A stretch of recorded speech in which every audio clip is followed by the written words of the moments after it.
Voltar para casa depois de umas férias em Tavira, no Algarve, deveria ser um momento de alegria e descanso. Mas, assim que coloquei a mala no chão do hall do nosso pequeno apartamento, algo me fez parar. Ali, ao lado da minha escova de dentes amarela, estava uma escova cor-de-rosa que eu nunca tinha visto antes. Senti o estômago gelar. Meu marido, Rui, apareceu na cozinha, enxugando as mãos na toalha, com aquele sorriso despreocupado que já começava a irritar.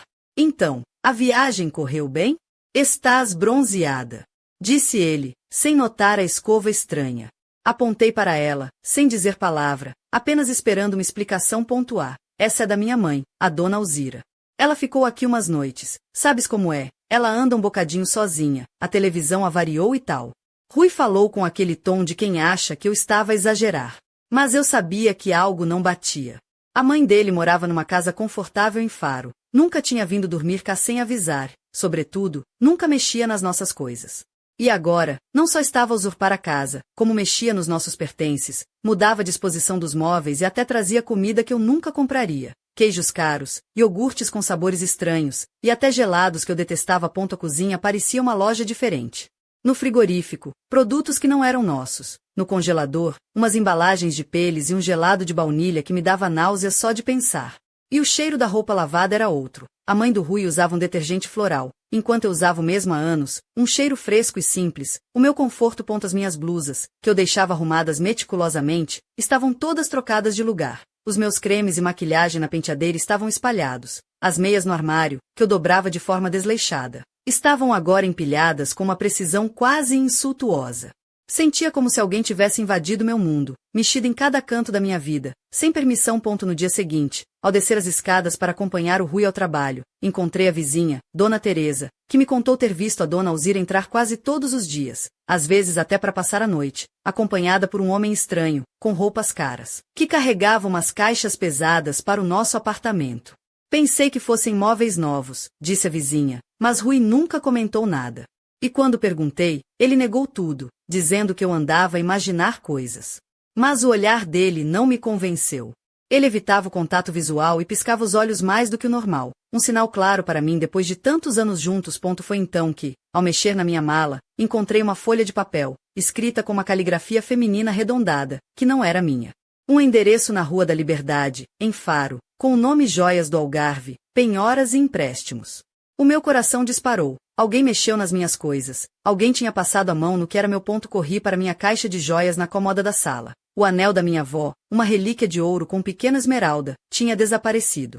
Chamei Rui, que tentou disfarçar, sugerindo que eu tivesse apenas guardado noutro sítio, mas eu sabia que não. Só nós três tínhamos acesso à casa. Eu, ele e a mãe dele. A verdade começava a parecer como um filme de suspense. A mãe do Rui não só invadia nossa casa, como roubava as minhas preciosidades. E pior, ele parecia encobrir tudo.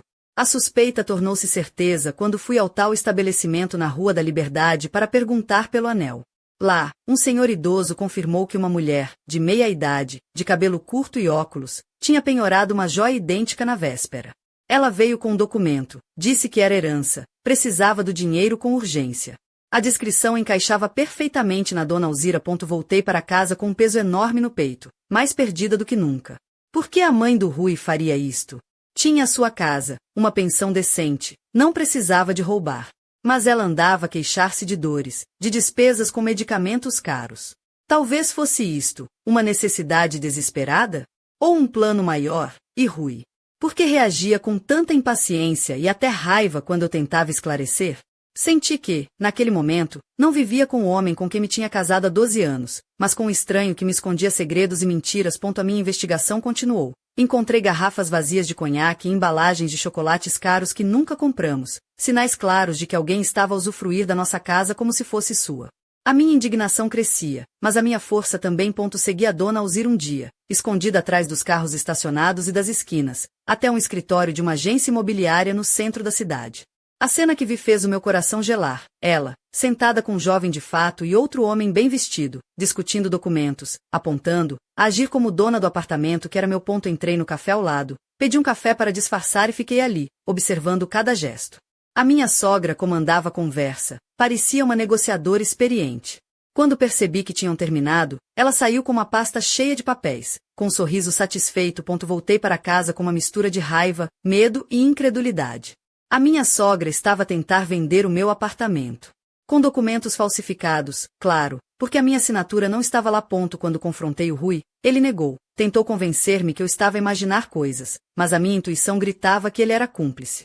E afinal, foi o que descobri. Ele tinha sido despedido há meses, mas fingia ir trabalhar todos os dias. Encontrava-se com a mãe e esses parceiros de negócios para tramarem a minha vida. A dívida que ele tinha era enorme, e a minha casa era o pagamento que planeavam receber. A traição não era apenas emocional, era financeira, um golpe que me deixava sem chão. Mas a minha história não acabou aqui. Ainda havia muito para descobrir, decisões para tomar e batalhas para enfrentar. A minha paciência tinha limites, e o meu desejo por justiça era mais forte do que nunca. A casa que construímos a dois estava a ruir, e eu estava determinada a não deixar que me roubassem não só a propriedade, mas a dignidade e a esperança. O que aconteceria a seguir? Quem era realmente o homem que eu amava? E até onde iria minha sogra para conseguir o que queria? Eu tinha as respostas que precisava para começar a lutar. E a luta apenas começava. Acordei naquela manhã com a sensação pesada de que o dia não traria nada de bom, mas, ainda assim, não imaginava o tamanho do vendaval que se aproximava. O apartamento, que antes parecia meu refúgio, transformava-se lentamente num palco de traições e segredos. A cada canto, a sombra da minha sogra, Dona Alzira, parecia dançar, como se fosse a verdadeira dona daquele espaço. E Rui, meu marido, o seu cúmplice silencioso. O cheiro da casa estava estranho, uma mistura de detergente floral e o aroma amargo da desconfiança. Vesti-me com cuidado, escolhendo uma blusa branca de seda que realçava a pele morena, e uma saia lápis preta que moldava as minhas pernas longas. Nos pés, sapatos de salto médio, não demasiado altos, para não perder o equilíbrio entre a firmeza e a feminilidade. No pescoço, um colar delicado de prata com um pequeno pingente em forma de folha, presente da minha avó, que me dava forças para enfrentar o que viesse. O meu cabelo castanho escuro caía em ondas suaves pelos ombros, e maquilhei-me de forma natural, com um toque de batom vermelho para lembrar que, apesar de tudo, eu ainda estava aqui, pronta para lutar. Aquele dia era decisivo. Antes de sair, olhei para a caixa do anel da minha avó, vazia, e senti um aperto no peito. Não era apenas uma joia, era memória viva da minha família, da minha infância, da minha força. E agora, estava nas mãos erradas. Fui até a agência bancária onde tinha minha conta poupança, onde guardava o dinheiro que juntara ao longo dos anos para um dia comprar uma casa maior, para ter finalmente meu espaço de paz. A funcionária, uma senhora simpática chamada Dona Margarida, confirmou o que eu temia. O saldo estava muito abaixo do esperado. Alguém tinha levantado grandes quantias, todas com a minha assinatura, ou uma assinatura muito parecida. O meu passaporte, que deveria estar sempre comigo, tinha desaparecido da minha carteira. Pânico tentou me dominar, mas respirei fundo.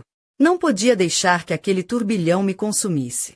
Precisava de provas, de aliados. Enquanto caminhava pelas ruas estreitas de Faro, passei pela pastelaria onde costumava ir aos sábados.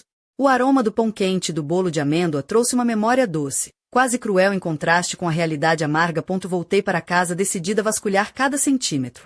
O meu olhar encontrava cada detalhe deslocado, cada objeto fora do lugar. Na cozinha, a mesa estava bagunçada, como se alguém tivesse procurado algo com pressa. No armário do quarto, encontrei um envelope com dinheiro, escondido atrás das camisas do Rui. Havia também uma nota, escrita com letra que reconhecia. O plano estava traçado, e o meu marido fazia parte dele. O confronto era inevitável. Quando Rui chegou, tentei manter a calma, mas a minha voz tremia de raiva contida. Perguntei-lhe sobre o passaporte, o dinheiro, os documentos falsificados. Ele tentou fugir das respostas, mas a máscara caiu. Revelou que estava desempregado há meses, que a mãe lhe dava dinheiro para pagar dívidas que ele não conseguia saldar, que a venda do apartamento era a única saída que viam para sair do buraco. Senti-me traída e usada. Aquele homem, com quem partilhara 12 anos da minha vida, não passava de um Hector num jogo cruel, onde eu era vítima. A sua agressividade cresceu, as palavras tornaram-se lâminas, mas eu mantive a minha postura. Não podia permitir que ele me derrubasse. Decidi ir à polícia. O caminho até a esquadra foi um misto de medo e determinação. Entregar aquela história, cheia de detalhes e provas, era como abrir uma ferida, mas também o primeiro passo para minha libertação. O agente que me atendeu ouviu atentamente, anotou cada palavra, e prometeu iniciar uma investigação. As noites seguintes foram longas. Entre sonhos perturbados e vigílias silenciosas, o apartamento parecia um campo de batalha. O silêncio era pesado, interrompido apenas pelo som distante dos passos da dona Alzira, que continuava a frequentar a casa apesar das minhas ordens para que se mantivesse longe. Um dia, ao voltar do trabalho, encontrei a porta entreaberta. O coração disparou. Entrei devagar, sentindo cada músculo tenso. No chão, uma caixa aberta revelava documentos espalhados, papéis rasgados, fotografias antigas. Era um ataque à minha privacidade, um aviso claro de que a luta estava longe de terminar. Mas eu não recuaria. Reuni forças para enfrentar aquele caos, para reconstruir a minha vida tijolo por tijolo. A solidão começava a ser minha aliada, um escudo contra as traições. Foi então que conheci a Lena, a minha nova vizinha do lado. Uma mulher forte, de olhos que já tinham visto demasiadas tempestades, mas que ainda encontrava forças para sorrir. Ela apareceu com um bolo caseiro, um gesto simples que acendeu uma luz na minha escuridão. Aos poucos, fomos partilhando histórias, medos, esperanças. Através dela, redescobri a alegria das pequenas coisas. Um café partilhado, uma conversa sem segredos, um silêncio confortável. A amizade que nasceu era um bálsamo para minha alma ferida. Enquanto isso, as investigações continuavam, e a verdade, aquela que eu tanto temia, começava a emergir das sombras. Descobri que a dona Alzira não era apenas uma mãe aflita, mas uma mulher com passado sombrio, envolvida em esquemas que iam muito além do nosso apartamento. O peso da traição era enorme, mas a minha vontade de justiça era maior. A cada dia, sentia-me mais forte, mais determinada a recuperar não só o que me foi roubado, mas a minha dignidade, a minha confiança em mim mesma. E, no meio deste turbilhão, uma pergunta não me largava. Até onde iria Rui para salvar a pele? Quem eram os verdadeiros parceiros naquela conspiração silenciosa? As respostas estavam ali, à espera de serem desvendadas, e eu estava pronta para enfrentar o que viesse. A minha vida tinha mudado para sempre, mas eu ainda era protagonista da minha história. E esta história estava longe de terminar. Os dias que se seguiram foram um turbilhão de emoções e decisões difíceis. Eu sentia cada vez mais o peso da solidão, mas também uma crescente força interior que nunca imaginara possuir. Aquela casa, antes refúgio e promessa de futuro, transformará-se num campo de batalha onde eu lutava contra traições, mentiras e uma conspiração que parecia não ter fim. Vestia-me com cuidado, quase como se uma armadura invisível me protegesse. Escolhia peças que me fizessem sentir poderosa, blusas de tecido macio, com decotes discretos que insinuavam a feminilidade sem excessos, saias que delineavam minhas curvas com elegância, e sapatos que me mantinham firme tanto no andar quanto na postura. Um colar simples de ouro, herança da minha avó, pendia no meu pescoço, lembrando-me das raízes que me sustentavam. A presença da dona Alzira continuava a ser uma sombra inquietante. Apesar das minhas ordens para que se mantivesse longe da nossa casa, ela aparecia inesperadamente, sempre com um sorriso falso e explicações esfarrapadas.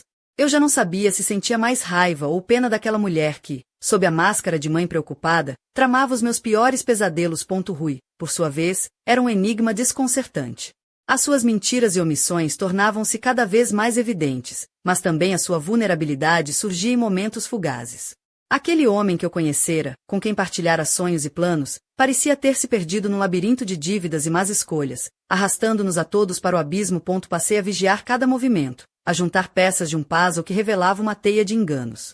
Encontrei recibos, mensagens escondidas no telemóvel, contratos falsificados.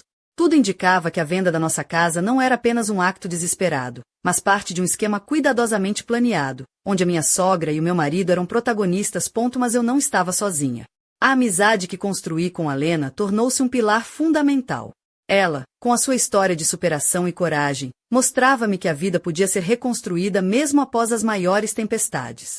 Juntas, enfrentávamos os dias cinzentos com conversas sinceras e momentos de descontração que me faziam esquecer, por instantes, o caos que me rodeava. No trabalho, mantinha a máscara da normalidade. As responsabilidades cresciam, e o convite para assumir a posição de subdiretora do departamento trouxe um misto de orgulho e desafio. A concentração nas tarefas profissionais era uma forma de escapar, de provar para mim mesma que, apesar de tudo, eu ainda tinha controle sobre a minha vida. Porém, as ameaças continuavam a pairar no ar. Uma manhã, ao regressar à casa, encontrei a porta entreaberta, um sinal claro de que alguém estivera ali. No chão, papéis espalhados, armários revirados. A invasão não era apenas física, era uma tentativa de me intimidar, de me fazer recuar. Mas eu não recuei. Pelo contrário, a minha determinação cresceu. Reforcei a segurança da casa, comecei a documentar tudo, cada visita inesperada, cada gesto suspeito. Contactei um advogado especializado, preparando-me para a batalha legal que se aproximava. Enquanto isso, a investigação policial avançava lentamente. A polícia recolhia provas, ouvia testemunhas, tentava montar o quebra-cabeça daquela trama.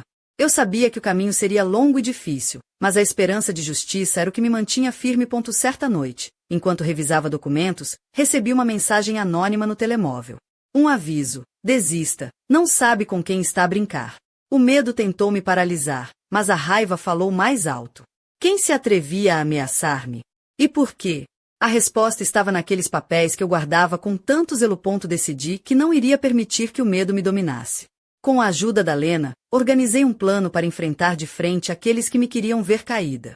Era hora de revelar a verdade, de mostrar que a vítima não era tão frágil quanto pensavam. Nas noites seguintes, preparei-me para o confronto final. A roupa escolhida refletia a mulher que eu me tornará: forte, elegante, inabalável.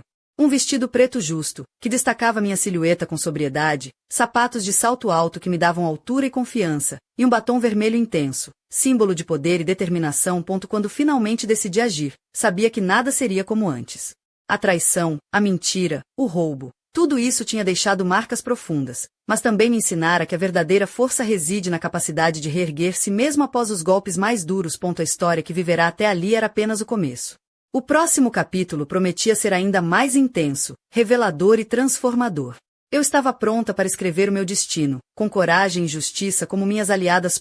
E no silêncio da noite, enquanto as luzes da cidade brilhavam ao longe, uma certeza me acompanhava. A batalha estava longe do fim, e o desfecho dependeria da minha coragem para enfrentar o desconhecido.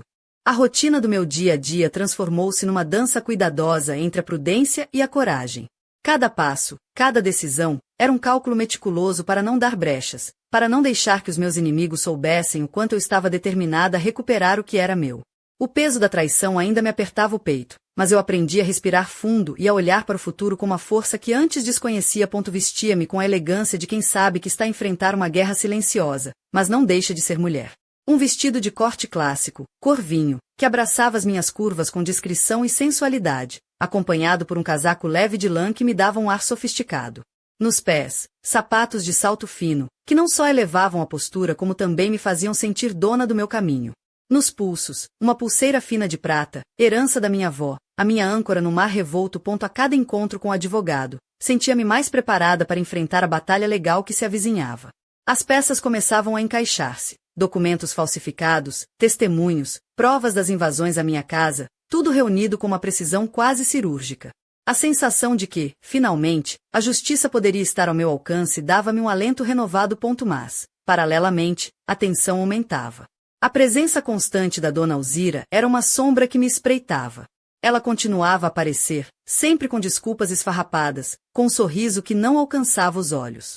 A sua visita mais recente foi um misto de provocação e desafio velado. Trouxe um bolo caseiro, dizendo que queria pôr as coisas em paz, mas o olhar frio denunciava intenções bem diferentes. Eu não podia permitir que aquela mulher continuasse a corroer a minha vida. Assim, com a ajuda da Lena, planejei uma estratégia para limitar o seu acesso à casa e ao meu espaço pessoal. Instalei câmaras de segurança discretas, mudei as fechaduras e comecei a documentar todas as suas visitas e comportamentos. Era uma guerra de nervos, mas eu estava disposta a não ceder. No trabalho, a pressão crescia, mas eu transformava cada desafio numa oportunidade para mostrar que, apesar das tempestades pessoais, continuava a ser uma profissional competente e dedicada. O convite para assumir o cargo de subdiretora era um reconhecimento da minha capacidade, e eu aceitei com a certeza de que precisava de um foco, algo que me afastasse da escuridão que começava a tomar conta da minha vida pessoal. A relação com Rui, entretanto, deteriorava-se a olhos vistos. As discussões tornavam-se mais frequentes, as mentiras mais evidentes, e a sua agressividade, por vezes, assustadora. Eu percebia que o homem que amara já não existia, substituído por alguém consumido pelos seus próprios medos e dívidas. Numa dessas noites, após uma discussão particularmente dura, senti uma onda de desespero invadir-me, mas logo a segui com uma determinação feroz. Não podia deixar que ele me arrastasse para o abismo. Era hora de tomar as rédeas da minha vida e pôr um fim naquela espiral de destruição. Foi então que recebi uma mensagem anônima, um aviso claro: desista, ou o preço será alto. O medo tentou apoderar-se de mim, mas a raiva falou mais alto. Quem se atrevia a ameaçar-me? E por quê? A resposta estava escondida nas sombras daquela trama intricada. Decidi não recuar. Com a Lena ao meu lado, organizei um plano para expor a verdade.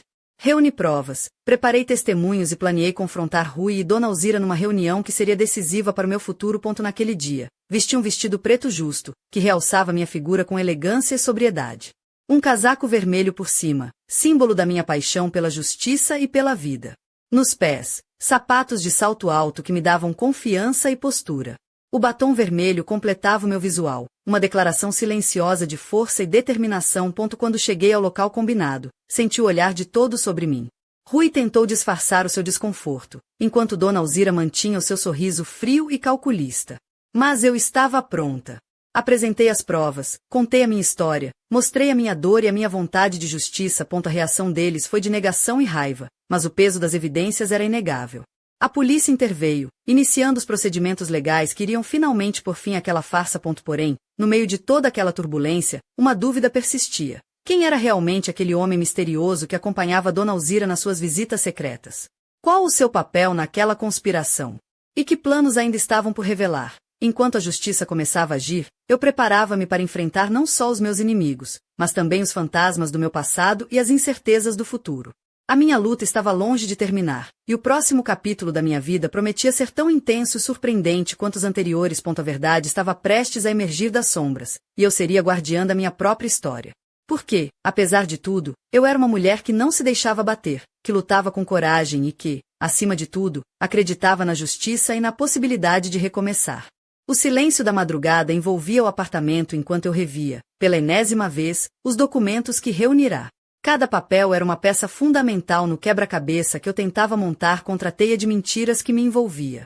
O peso da responsabilidade era quase palpável, mas também sentia uma estranha serenidade. Afinal, estava a tomar as rédeas do meu destino. Vesti um conjunto que refletia a mulher que eu me tornará. Uma blusa de cetim vinho que deslizava suavemente pela pele, realçando as minhas formas sem perder a elegância, e uma saia lápis preta que moldava as minhas pernas longas com discrição. Nos pés, sapatos de salto médio, confortáveis o suficiente para me manter firme durante todo o dia, mas suficientemente altos para não passar despercebida. No pescoço, o colar de prata com um pequeno pingente em forma de folha, herança da minha avó, que me dava força e lembrava minhas raízes profundas. Enquanto preparava o café, o telefone tocou. Era Lena, a minha confidente e aliada nesta batalha. As suas palavras foram um bálsamo. Marina, consegui marcar uma reunião com o advogado para amanhã cedo. Temos que estar preparadas. Senti uma mistura de alívio e ansiedade. Aquele encontro seria um passo decisivo para desmascarar de vez a trama que me envolvia. Na manhã seguinte, ao entrar no escritório do advogado, senti os olhos atentos a observar-me. A minha postura era firme, os ombros retos, o olhar decidido. A conversa foi dura, cheia de detalhes legais complexos, mas o que mais me marcou foi a certeza de que, finalmente, poderia lutar com armas fortes contra os que tentavam destruir a minha vida. No regresso a casa, uma sombra cruzou a minha mente, a figura do homem misterioso que a vizinha vira acompanhar a Dona Alzira em várias ocasiões. Quem seria ele? Que papel desempenha naquela teia de engaños? A dúvida crescia e eu sabia que precisava de respostas para poder vencer. À noite, enquanto revia as filmagens das câmaras de segurança que instalara na casa, algo chamou a minha atenção. Uma figura masculina, de passos largos e confidentes, entrava no prédio com Dona Alzira. O seu rosto permanecia oculto, mas a sua presença era inegável. A sensação de que havia muito mais por trás daquela história intensificava-se. Naquele mesmo dia, decidi que era hora de agir. Marquei um encontro com a vizinha Teresa, que já tinha mostrado ser uma fonte valiosa de informações. Ao encontrá-la, percebi um brilho diferente no seu olhar, uma mistura de medo e determinação. Partilhamos histórias, detalhes, suspeitas.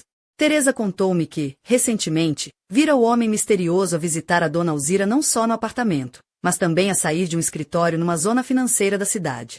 A pista era quente, e eu sabia que precisava segui-la. Nos dias que se seguiram, dediquei-me a investigar discretamente.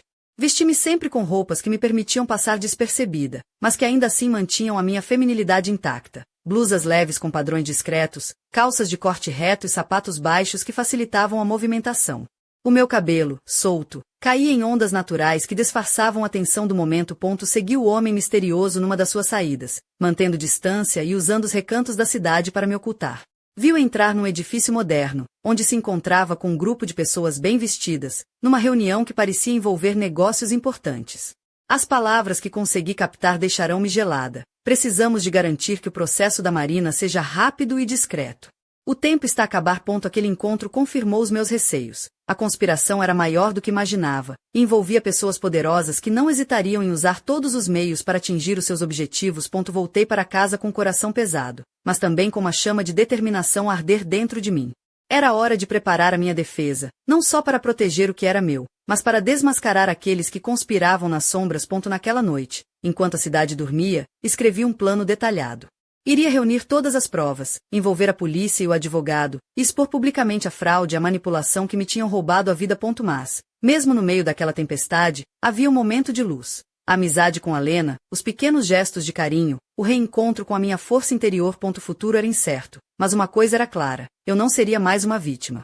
A mulher que eu era, aquela que lutava com coragem e dignidade, estava pronta para virar a página e escrever um novo capítulo da sua vida. E enquanto as sombras se adensavam à minha volta, eu sabia que a verdade, por mais escondida que estivesse, acabaria por brilhar.